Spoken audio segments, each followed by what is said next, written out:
ካህናት ወደ ቤተ መቅደስ ህብስትና ወይን ይዘው ይገባሉ። ከቅዳሴው መጨረሻ ላይ ግን ሲወጡ የማንን ስጋና ደም ነው ይዘው የሚወጡ? የክርስቶስ ስጋና ደም። ህብስትና ወይን ይዞ ስጋና ደም የተራ ስጋ አይደለ፣ የተራ እንስሳ ወይ የሌላ ፍጡር ስጋና ደም አይደለ፣ መለኮት የተዋሃደውን ስጋና ደም ይዘው ይወጣል። ከዚህ በላይ ተአምር አለ? የለም። እንዴት ነው የሚለወጠው? መቼ ነው የሚለወጠው? ይህንን የሚያውቀው ማን ነው? እግዚአብሔር። ሐዋርያት ክርስቶስ እንካችሁ ብሉ ይህ ስጋዬ ነው ይህ ደሜ ነው ሲላቸው ገና ስጋው አልተቆረሰም፣ ገና ደሙ አልፈሰሰም። ጌታ ሆይ መቼ ስጋ ተቆረሰ መቼ ደም ፈሰሰ ብለዋል?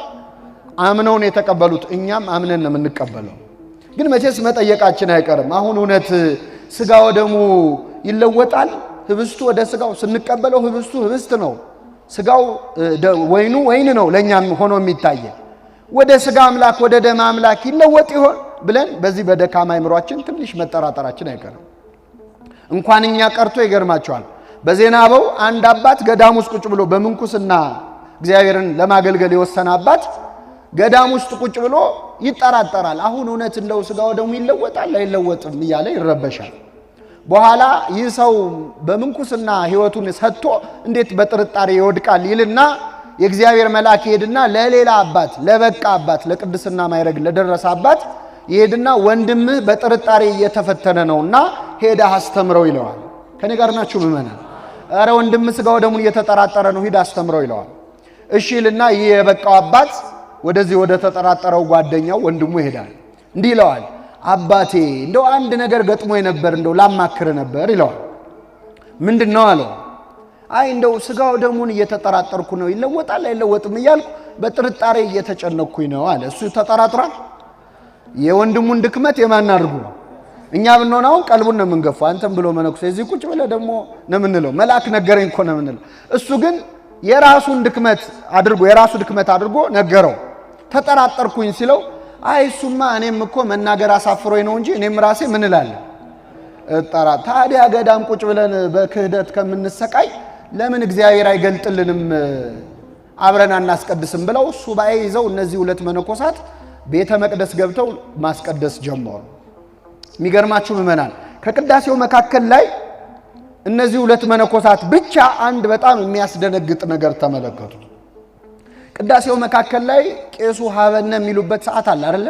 ከኛ ጋር የምንቀባበልበት ካህኑ ሀበነ በሚሉ ሰዓት የሚቀድሱት ቄስ እጃቸው በደም ተለውሶ ተመለከቱ። እነዚህ ሁለት መነኮሳት ካህኑ ራሳቸው አያዩ፣ ግን በእጃቸው ደም ሞልቶ ስጋውን ደሙን ሲፈትቱ እጃቸው በደም ተለውሶ ተመለከቱ። ይህን ባዩ ጊዜ ያልበቃው አባት ራሱን ስቶ ወደቀ። ገና ለተአምራት አልበቃም።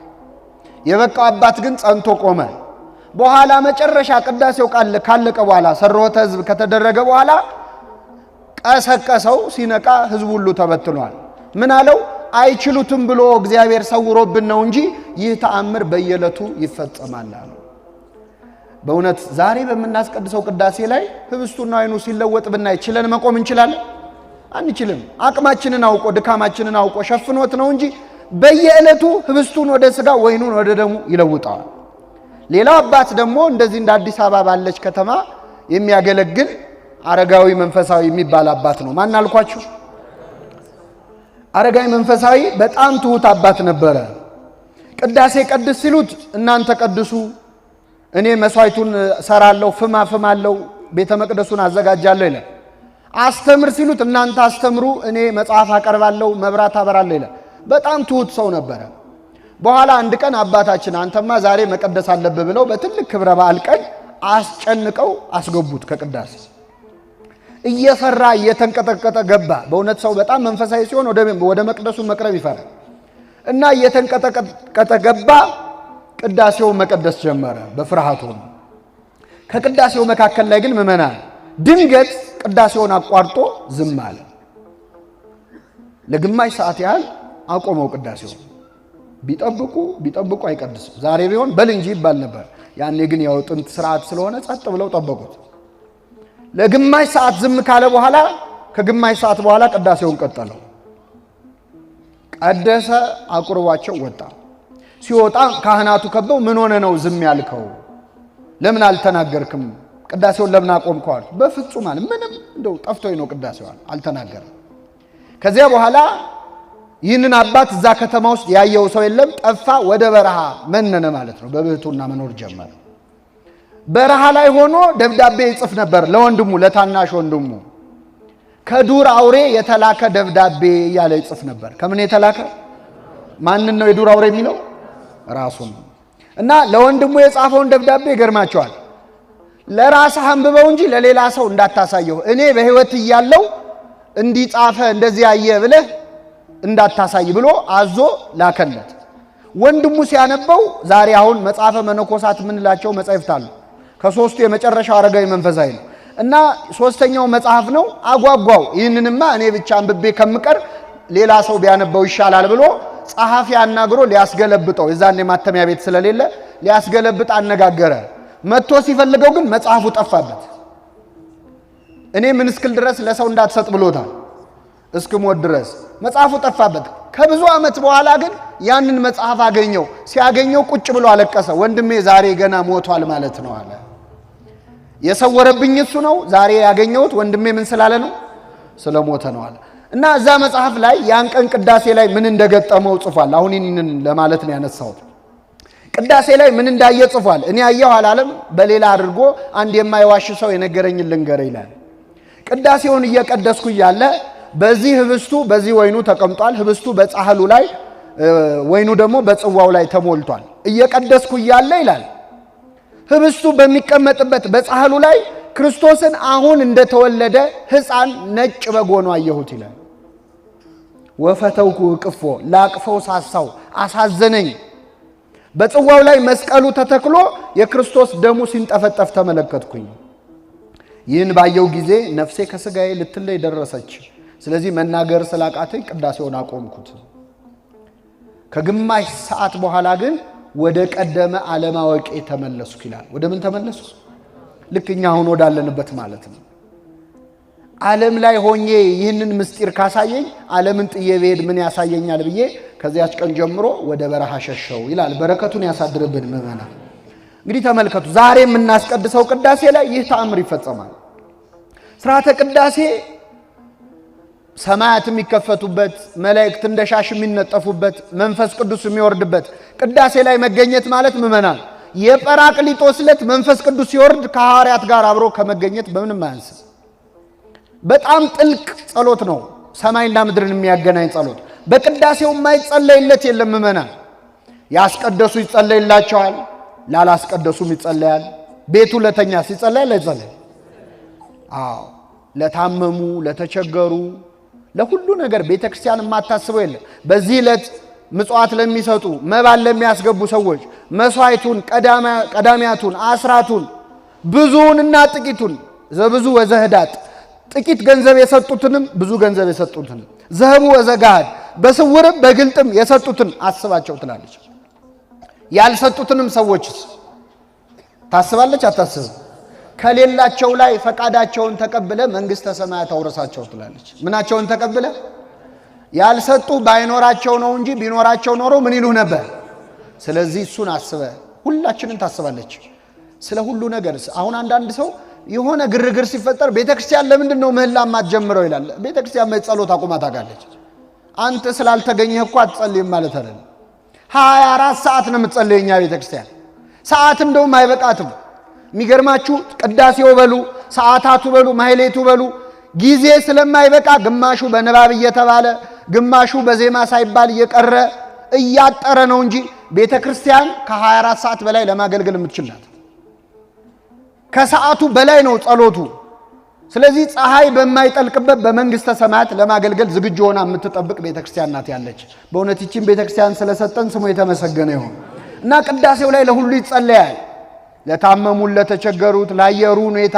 በአንድ ሀገር ምን ሆነ መሰላችሁ? ግሪክ ሀገር ውስጥ አንድ ሰውዬ 2 ሴት ልጆች ነበሩት፣ መንትያ ልጆች እና ሁለቱም እድሜያቸው ለጋብቻ ሲደርስ ይድራቸዋል። አንደኛይቱን ሴት ለገበሬ ይድራታል፣ ሁለተኛዋን ደግሞ ለሸክላ ሰሪ ይድራታል። እና ከተዳሩ በኋላ ኑሮ ከጀመሩ በኋላ አንድ ቀን በሰንበት እስቲ ልጆቼን እንዴት ናቸው ሊያቸው ብሎ ሊጠይቅ ይሄዳል አባት። በጠዋት ከቅዳሴ መልስ መጀመሪያ ገበሬ ያገባችው ቤት ይሄዳል። ያው እንደምታውቁት የገበሬ ቤት ሙሉ ነው። በደንብ አስተናገዱት፣ በላ ጠጣ፣ ደስ አለው፣ መረቃቸው። ከዚያ እንዴት ነው ኑሮ እንዴት ይዟችኋል ሲላቸው እግዚአብሔር ይመስገን ጥሩ ነው እስካሁን እየኖርን ያለ ነው፣ ግን እንደው አንድ ችግር ገጥሞናል። ይሄው ዝናብ ከዘነበ 1 ወር አልፎታል፣ ዝናብ አልዘነበም። ገበሬ ደግሞ ዘር እንዲዘራ ምን ያስፈልጋል? ስለዚህ እንደው አባታችን በቃ ለጸሎት ስትቆም እንደው እግዚአብሔርን ዝናብ እንዲሰጠን ለምንልን አሉት። ችግር የለም ጸልያለሁ አለ። ተሰናብቶ ከሰዓት በኋላ ደግሞ ወደ ሁለተኛዋ ልጅ ቤት ሄደ። ሁለተኛዋ ልጅ ምንድነው ያገባችው? ሜዳው ላይ ሸክላ ሰርተው አስጥተዋል፣ በጣም ብዙ ሸክላ እና ያንን ሸክላ እያለፈ ገባ፣ ተስተናገደ፣ በላ ጠጣ። እንዴት ነው ኑሮ አላችሁ? እግዚአብሔር ይመስገን ጥሩ ነው ያለ ነው። አሁን እንደውም ደስ ብሎናል። ዝናብ ከዘነበ ስንት ወር ሆኖታል? አልዘነበም። በዚህ ከቀጠለና ካልዘነበ ያሰጣነው ሸክላ ይደርቅና ሀብት በሀብት እንሆናለን። ስለዚህ እንደው ለጸሎት ስትቆም ወደ እግዚአብሔር ምን ብለህ ጸልይል። ይሄ ሰውዬ ቀና አለና ፈጣሪ ሆይ እንደምታደርግ አድርጋቸዋል። ቅዳሴያችን ግን ምን ይላል? እስቲ ከኔ ጋር በሉ። በሚሻበት ቦታ ዝናሙን ያዘንብ ዘንድ ስለ ዝናብ እንማልዳለን። ምን በሚልበት ቦታ? ምን በሚልበት? ምን ማለት ነው? በሚሻበት በሚፈለግበት። አሁን አንፈልገውም፣ እንደው ያዝልን። አሁን እየመጣ ያለው በሚሻበት ቦታ ማለት በማያስፈልግበት አታዝንበው። ተመልከቱ ቤተክርስቲያን እንዴት እንደምትጸልይ። የወንዙን ውሃ ምላልን ብለን እስከ ልካቸውና እስከ ወሰናቸው ይመላ ዘንድ። ከዛ ካለፈ ጎርፍ ነው የሚፈጠረው። ከጎርፉ አድነን ከማለት ወንዙን በልኩ ሙላው ማለት አይሻልም? ይሻላል። ቤተክርስቲያን ለሁሉም የምትጸልይበት ነው። ሌላው ምእመናን ስርዓተ ቅዳሴ ከሌሎች ሁሉ ጸሎቶች በተለየ ከሌላ ሁሉ ስርዓተ አምልኮ በተለየ መላው የስሜት ሕዋሳቶቻችንን የሚቆጣጠር የሚገዛ ነው። እንግዲህ ከኔ ጋር ናችሁ? የስሜት ሕዋሳት ስንት ናቸው ምእመናን? ጨመሩ እንደ ኑሮ ሲወደድ ስንት ናቸው? 5 ናቸው። አሁን በዚህ ጉባኤ የሚሳተፍ ሰው ከፊት ያለም ከኋላም ያለ ሰው የሚያስተምረውን ሰው በአይኑ ያያል፣ በጆሮው ደግሞ ትምህርቱን ይሰማል። ስርዓተ ቅዳሴ ሁሉንም የስሜት ሕዋሳቶቻችንን የሚያሳትፍ ስርዓት ነው። በቅዳሴ ላይ ምእመናን ስናስቀድስ በአይናችን ስርዓቱን እናያለን። ካህናቱ ይገባሉ፣ ይወጣሉ፣ በህዝብ መካከል ይዞራሉ። እያንዳንዱ የሚደረገው ስርዓት የራሱ መንፈሳዊ ትርጉም ያለው ነው። ምእመናን ስርዓተ ቅዳሴ ላይ የሚካፈል ሰው በመላው የስሜት ሕዋሳቱ እግዚአብሔርን ያመልካል፣ እግዚአብሔርን ያገለግላል።